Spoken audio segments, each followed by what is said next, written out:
C'est en 2003 que le petit amoureux français, alors âgé de 9 ans, reçoit son premier ordinateur. Après quelques années, il décide de le renommer la Bête. Bon, voyons voir un peu ce que la Bête a dans le ventre. Tout d'abord, une alimentation magnifique qui ne comporte aucun nom. C'est-à-dire que sûrement que soit c'est des Chinois qui l'ont fait, soit, à vrai dire, ils ont tellement honte de ce qu'ils ont fait qu'ils n'ont vraiment même pas voulu mettre leur nom dessus. Hein. Voilà. Ensuite, un superbe CPU, processeur avec un ventilo qui tourne. Et c'est un Intel Pentium 4 à 3 GHz. 3 GHz, puissance tellement absolue que même votre grand-mère tremble devant ça. Ensuite, nous avons la carte mère. Une carte mère MSI qui c'est à peu près la seule chose qu'on peut tirer de cette carte mère puisque elle a été créée spécialement pour cet ordinateur et c'est à peu près la seule chose à laquelle elle peut servir vraiment. Hein, voilà. Ensuite, nous avons cette splendide carte graphique, une Radeon X300 SE. Tellement puissante qu'elle est à refroidissement passif, c'est-à-dire que, plus précisément, si jamais vous avez trop joué sur votre ordinateur et qu'il est trop chaud, la seule chose à faire pour qu'il refroidisse est d'attendre. Ensuite, nous avons ici, vous pouvez voir, les 2 barrettes de RAM. Alors, vous allez dire 2 barrettes, ça veut dire beaucoup de puissance. Eh ben non. La première contient 250 mégas de RAM et la deuxième 512. Pour un total de 720 mégas de RAM. À peu près le seul ordi au monde capable de posséder 720 mégas de RAM. Pas 1 giga, pas 500, mais 720 mégas. Ensuite, les disques durs. Au nombre de 2. Le premier étant un disque dur de 170 gigas. Le deuxième 250 Go. À savoir que dès qu'on a mis le deuxième disque dur, l'ordinateur s'est mis à tellement chauffer qu'il fonctionne une fois sur 2. Mais il fonctionne. Ensuite, là-haut, c'est le plus intéressant, nous avons le lecteur de disque. Vous voyez qu'il est branché, il est reconnu par l'ordinateur, mais il ne fonctionne pas. Hein, oui, évidemment. On va faire plus simple, c'est-à-dire que tout ce qui est devant, c'est-à-dire ici, ceci, et le lecteur de disque ne fonctionne pas. La bête a été présentée, il est temps de la mettre en marche. Attention. Entendez le rugissement de la bête.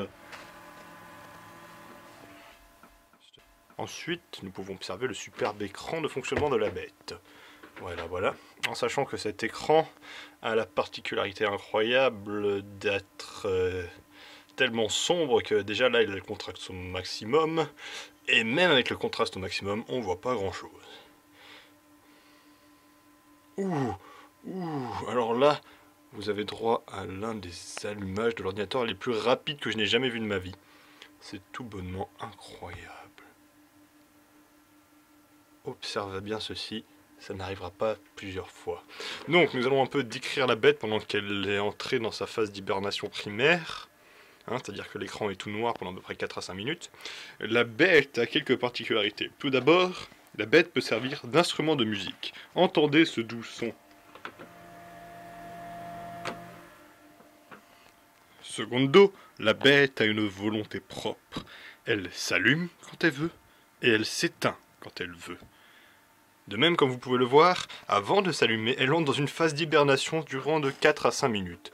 Normalement, si on a un peu de chance, en cliquant sur cette magnifique souris, la phase d'hibernation s'arrête, ce qui n'est pas le cas en ce moment. Donc bon, et bien...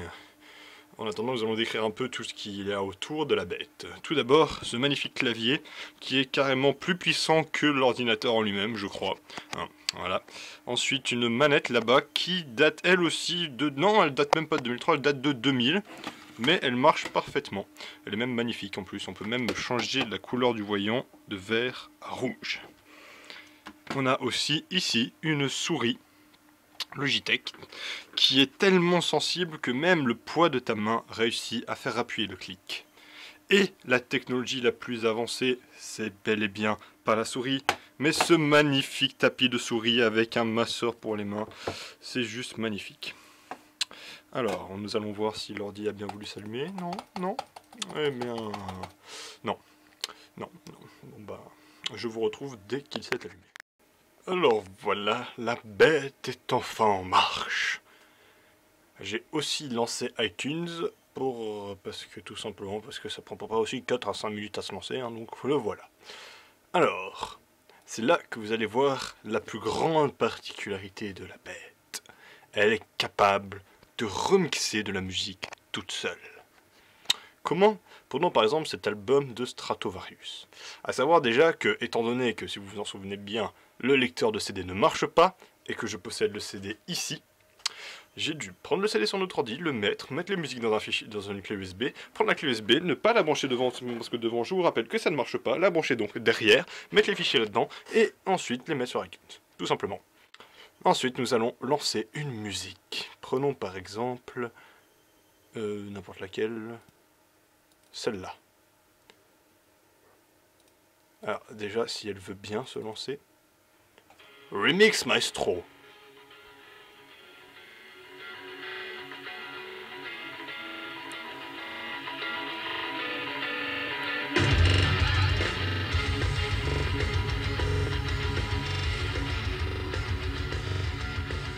Magnifique, n'est-ce pas? Le plus beau, c'est quand même avec de la musique classique, donc je vais vous en mettre un peu, parce que c'est juste magique.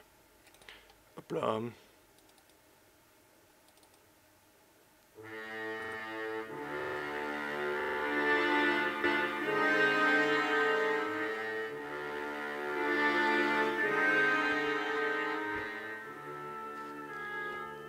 Sachez aussi qu'on peut modifier le facteur de remix normalement en secouant la souris dans tous les sens. Voilà, comme ça.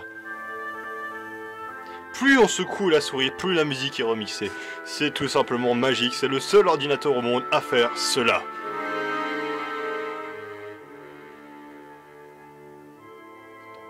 Bon, maintenant je vais prendre les dernières minutes pour présenter un jeu, sachant que c'est un peu le seul jeu avec lequel je peux jouer sur cet ordi, puisque le lecteur CD ne marche plus.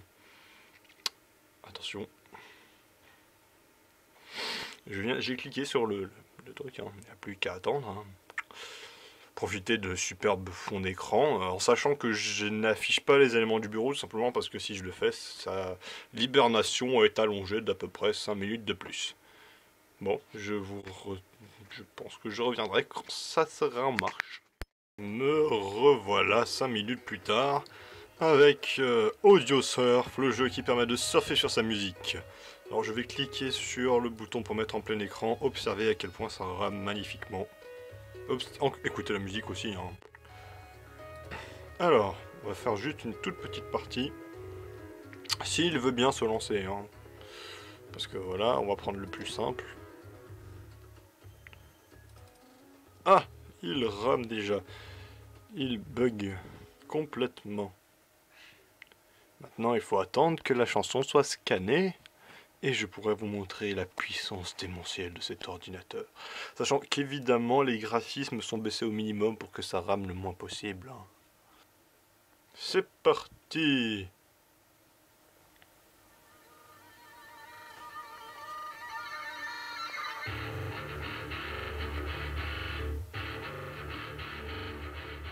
Oh oui! Avouez que c'est quand même avantageux de pouvoir jouer comme ça parce que étant donné que ça rame toutes les 2 secondes, c'est très pratique pour savoir ce que vous allez faire après. Hein, c'est étonnamment utile pour les FPS en tout genre.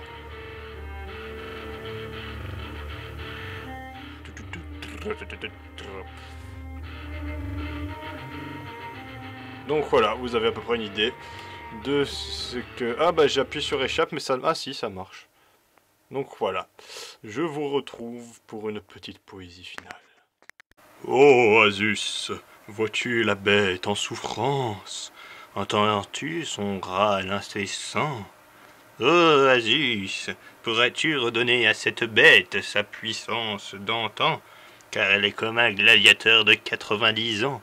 Il a toujours la volonté de s'en battre, mais son corps ne le suit plus.